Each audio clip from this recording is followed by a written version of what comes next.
আসসালামু আলাইকুম রহমতুল্লাহি ওয়া বারাকাতুহু। প্রিয় দর্শক, আশা করি আল্লাহর রহমতে আপনারা সবাই ভালো আছেন। আজকের আলোচনার বিষয় হচ্ছে গিয়ে মৃত্যুর সময় কালেমা নসিব হবে 10টি আমল করলে। কোন 10টি আমল করলে যে মৃত্যুর সময় কালেমা নসিব হবে, সেই 10টি আমলের কথা আজকে এই ভিডিওতে বলবো।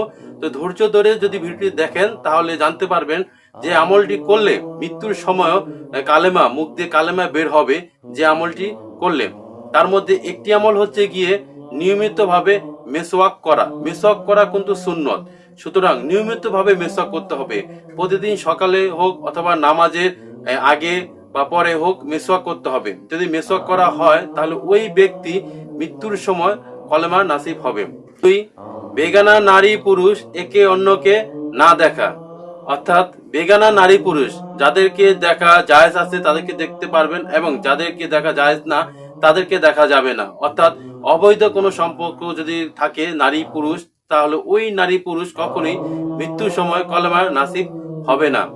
তিন হচ্ছে গিয়ে মুসলমান হওয়ার শুকরিয়া আদায় করা, অর্থাৎ কেউ যদি মুসলমান ঘরে জন্ম নেয় তাহলে তাকে অবশ্যই শুকরিয়া আদায় করতে হবে এইভাবে যে আল্লাহ আমার প্রভু, ইসলাম আমার ধর্ম, মুহাম্মদ সাল্লাল্লাহু আলাইহি সাল্লাম আমার নবী। সুতরাং এটা স্বীকার করতে হবে তাকে, এটা স্বীকার করলে হবে না, সেই অনুযায়ী তার জীবনটাকে পরিচালনা করতে হবে। 4 নম্বর হচ্ছে গিয়ে দান সদকা করা। যে ব্যক্তি তার আয় অনুযায়ী, সামর্থ্য অনুযায়ী সে যদি দান সদকা করে তাহলে ওই ব্যক্তি মৃত্যুর সময় কলেমা নসিব হবে। সুতরাং দান সদকা করতে হবে, যার যতটুকু আছে অতিরিক্ত ওই অবস্থায় অতিরিক্ত সামর্থ্য অনুযায়ী তাকে দান সদকা করতে হবে। 5 নম্বর হচ্ছে গিয়ে আল্লাহওয়ালা লোকদের সাথে সম্পর্ক ভালো রাখা। 6 নম্বর হচ্ছে গিয়ে আল্লাহকে ভালোবাসা। আল্লাহকে ভালোবেসে কাজ করতে হবে, সৎ কাজ করতে হবে।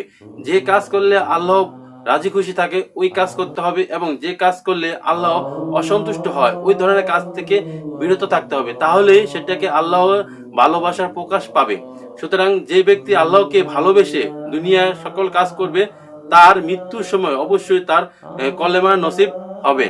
7 নম্বর হচ্ছে গিয়ে জেনা থেকে বেঁচে থাকা। সকল প্রকারের জেনা থেকে বেঁচে থাকা, নারী পুরুষ উভয়কেই জেনার ব্যভিচারের হাত থেকে বেঁচে থাকতে হবে। কোনো প্রকারে কোনো বেগানা পুরুষ বেগানা নারী একে অন্যের সাথে অবৈধভাবে সম্পর্ক করা যাবে না। যদি করা হয় তাহলে ওই ব্যক্তি মৃত্যুর সময় তার কলেমা নসিব হবে না।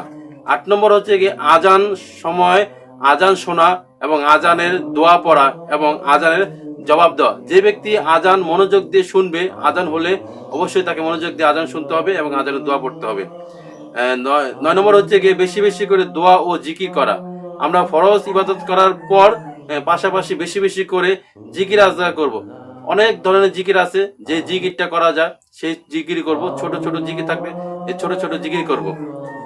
10 নম্বর হচ্ছে গিয়ে সূরা হাশরের শেষে 3 আয়াত ফজরের নামাজের পর পাঠ করা। যে ব্যক্তি সূরা হাশরের শেষে 3 আয়াত ফজরের নামাজের পর পাঠ করলো, ওই ব্যক্তি যদি মারা যায় ওই দিনে তাহলে সে সরাসরি জান্নাতে প্রবেশ করবে। সুতরাং ফজরের নামাজের পর অবশ্যই সূরা হাশরের শেষে 3 আয়াত পাঠ করলে ওই ব্যক্তি মৃত্যুর সময় অবশ্যই তার কলেমা নসিব হবে। প্রিয় দর্শক, যে আমলের 10টি আমলের কথা বললাম, এই 10টি আমল যদি আমাদের মধ্যে থাকে তাহলে অবশ্যই মৃত্যুর পরে, মৃত্যুর সময় আমাদের কলেমা নসিব হবে।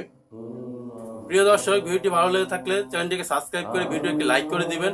সবাই সুস্বাস্থ্য করে সামনে করে শেষ করতেছি। আসসালামু আলাইকুম রহমতুল্লাহি ওয়া বারাকাতুহু।